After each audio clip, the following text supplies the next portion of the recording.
pendant ce temps-là, si vous voulez, on va aller visiter un endroit assez étonnant, je dois dire.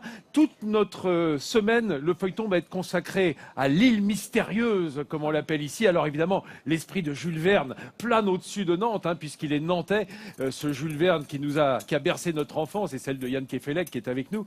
Mais là, pour l'instant, c'est à la visite d'un bestiaire assez hors du commun que je vous convie.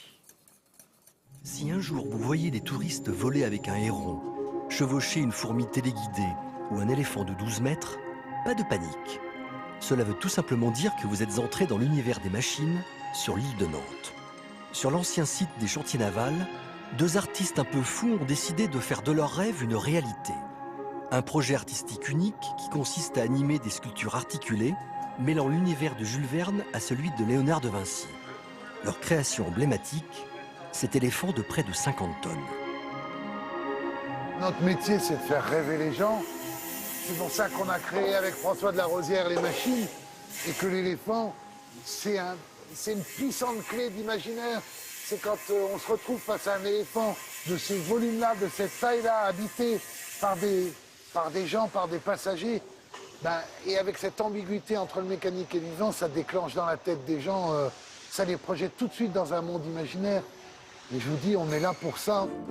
Pour construire le grand éléphant, il aura fallu plus de 2 ans, 50 personnes et un budget de 2 millions d'euros. Depuis 2007, les machines représentent une grande boîte à rêves. Mais pas que. C'est aussi une manière de faire du tourisme autrement. On s'est dit que tous les parcs se ressemblaient et que si on arrivait à concilier le tourisme, mais tous les tourismes, le tourisme culturel, le tourisme urbain, le tourisme familial, et qu'on avait un langage commun pour les adultes et les enfants, on pouvait transformer un peu cet univers des parcs et créer un lieu urbain qui ressemble à aucun autre. Si Pierre est un peu la tête des machines, François en est les mains. De son esprit jaillissent ces créatures si bien articulées qu'on les croirait vivantes. Un monde merveilleux pour ce Peter Pan qui refuse de grandir. J'estime que c'est plutôt un compliment, parce que je pense qu'il faut garder vraiment son regard d'enfant, ses oreilles d'enfant pour savoir s'émerveiller. Pour créer cet univers à part, François s'inspire du monde animal et végétal. Insectes, plantes carnivores, son imagination est sans limite. Ce que je veux, c'est fabriquer un petit peu de rêve et d'émotion pour que les gens qui viennent à la rencontre de ces objets, de notre travail, de nos machines, s'émerveillent simplement. Chaque année, l'univers de ces deux rêveurs attire plus de 500 000 visiteurs et fait rayonner Nantes dans le monde entier. It's very excellent. Excellent. Yes, the big Amazing. elephant. Yes, never seen before. C'est féerique, on a l'impression de revenir en enfance et on a envie vraiment de revenir, franchement. Ça retrouve un peu l'âme d'enfant des bouquins qu'on a pu lire sur 20 milieux sous les mers, le Nautilus, c'est vraiment super.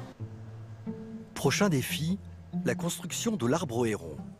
Un arbre en acier de plus de 35 mètres de haut, destiné à accueillir dans ses branchages près de 400 personnes. Mais patience, le projet est en cours d'étude et pourrait voir le jour d'ici 2020.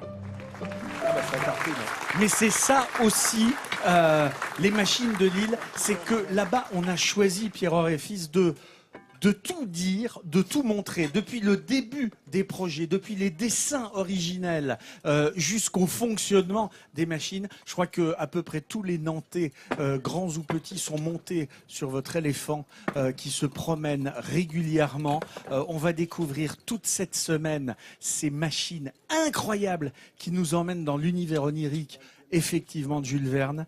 Je suis vraiment ravi de vous remettre ce sourire de France parce que vous accueillez avec beaucoup de bonheur et vous faites rêver les gens et ça, c'est absolument génial. Merci beaucoup, je suis ravi d'être là. Merci monsieur Yann, toi qui es venu nous présenter un livre ici cette semaine, ton dernier livre, L'homme de ma vie. Eh bien, est-ce que ça peuplait ton univers d'enfance, cet univers de Jules Verne et ses inventions, ces machines sorties du 19e siècle? Je crois qu'il n'y a pas un enfant, un peu lecteur, qui n'était bercé par le monde de Jules Verne, encore aujourd'hui. C'est l'auteur français le plus lu dans le monde. Même Vladimir Poutine dit « pas un Russe qui n'est baigné dans l'univers de Jules Verne ». C'est absolument extraordinaire et c'est vrai que la ville de Nantes est un peu à l'image de cette rêverie enfantine de Jules Verne. On est un peu dans un monde enfantin aussi à Nantes lorsqu'on voit l'île des machines. Il n'y a qu'à Nantes qu'on peut imaginer cet énorme éléphant Incroyable. se Incroyable. déplaçant. Et on n'est pas étonné qu'il y ait une école de vétérinaire d'ailleurs à Nantes quand on voit ces animaux.